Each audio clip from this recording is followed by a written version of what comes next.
Video ধারণ করছে তার কি অবস্থা হবে আল্লাহ ভালো জানে।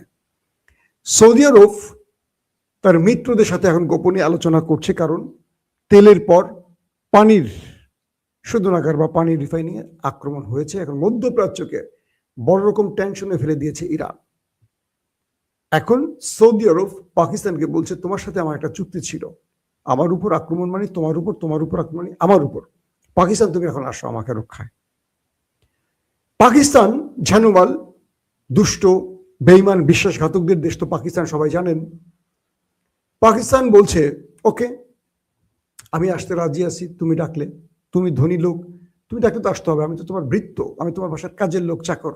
বাংলাদেশ পাকিস্তান তো বড় লোকগুলোর চাকর, তাই না? আমাদের নেতারা আমাদের দেশের টাকাগুলো চুরি করে গরিবদের কাছ থেকে নিয়ে বড় বড় দেশে রাখে, নেতারা আরাম করে, কিন্তু আমরা মূলত চাকর। আমাদের প্রবাসে যারা বাঙালিরা কাজ করে তাদের সাথে খুব খারাপ আচরণ করে আরব রাষ্ট্রগুলো, কারণ এরা আমাদেরকে খুব তুচ্ছ তাচ্ছিল্য করে, আমরা খুব গরিব।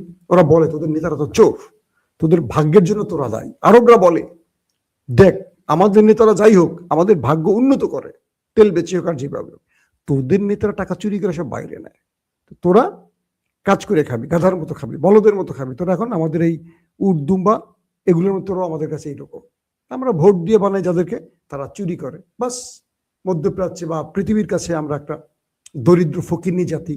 এটা আমাদের ভাগ্য না, এটা আমরা ভাগ্য কিনে নিয়েছি, কারণ আমরা ঋণ খেলাপিদের ভোট দিয়ে নিযুক্ত করি, তাদেরকে আরো চুরি করার সুযোগ দেয়।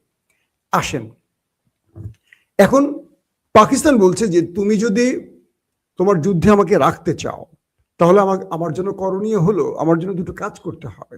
নির্লজ্জের মতো পাকিস্তান সৌদি আরবকে বলছে কি, তুমি আমাকে 10 বিলিয়ন মার্কিন ডলার দেবা, মানে 10 বিলিয়ন বা 10 বিলিয়ন মার্কিন ডলার, মানে তুমি 5 বিলিয়ন আমার ব্যাংকে রিজার্ভ রাখবা। এটা আমাকে ঋণ দিচ্ছ, কারণ আমার ব্যাংক তো আমি খালি করে ফেলছি, আমার আর্মি জেনারেলরা, আমার নেতারা চুরি করে খেয়ে ফেলছে।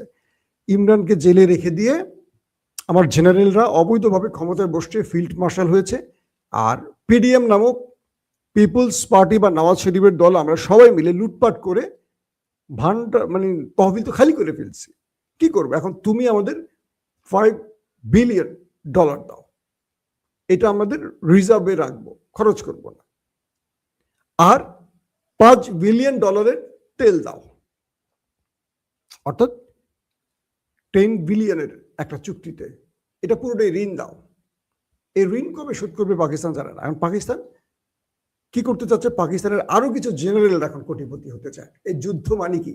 এর আগে পাকিস্তানের জিয়াউল হক এইভাবে আমেরিকাকে আফগানদের বিরুদ্ধে ব্যবহার করার সুযোগ দিয়েছিল, দিয়ে পাকিস্তানের টপ জেনারেলরা হাজার হাজার কোটি টাকার মালিক হয়ে গেছে। কিন্তু মাঝখান থেকে পাকিস্তান মারা গেছে, পাকিস্তানের সেনারা মারা গেছে, জনগণ মারা গেছে, বিভিন্ন জায়গায় পাকিস্তানের হামলা করেছে আমেরিকা। এখন আসিম মুনি সাহেব, পুরানে হাফেজ আসিম মুনি সাহেব, তিনি এই যুদ্ধে জড়াবেন তার জেনারেলদের পকেট ভারী করার জন্য, এমনটি আভাস পাওয়া যাচ্ছে। যদিও তিনি চূড়ান্ত না, কারণ পাকিস্তানের মধ্যে এই যুদ্ধ ছড়িয়ে দেওয়ার জন্য পাকিস্তানের ইন্টেলিজেন্স এখন শিয়া সুন্নি দ্বন্দ্বের চেষ্টা করছে। ইদানিং পাকিস্তানের মধ্যে সোশ্যাল মিডিয়ায় শিয়া সুন্নি দ্বন্দ্বের একটি খেলা চলছে। এই খেলাটা কেন? যাদের পাকিস্তান মক্কা মদিনা রক্ষার নামে চলে যায় কোথায়? সৌদি আরবকে রক্ষা করতে, আর ইরানের সাথে লড়াই শুরু করে দেয়। কেন পাকিস্তানকে কেন লাগবে? কারণ হলো ইরানের সীমান্ত আছে পাকিস্তানে, একদিকে ইরাক, একদিকে তুরস্ক, একদিকে আফগান, একদিকে আছে পাকিস্তান। এখন আমেরিকা যদি এই যুদ্ধে সৌদি আরবকে টেনে আনতে পারে, সৌদি আরব যদি পাকিস্তানকে টেনে আনতে পারে, তাহলে আমেরিকা কি করবে? ইসরায়েল আর আমেরিকা পাকিস্তানের যে বেলুচিস্তান বা যে সীমান্তটা আছে ইরানের সাথে, সেখান দিয়ে ঢুকে ইরানে হামলা করবে, এই পরিকল্পনা। কারণ এখন পর্যন্ত যতটুকু জানা গেছে, ইসরায়েল আমেরিকার মূল টার্গেট আরবকে, গালফ কান্ট্রিকে ইরানের বিরুদ্ধে যুদ্ধে জড়ানো। দুটো গুরুত্বপূর্ণ খবর দিয়ে আপনাদের, এই খবরগুলো কেউ দেয় না আপনাদের, আমি বলে দিই, আপনাদের একটু মিলিয়ে নেবেন।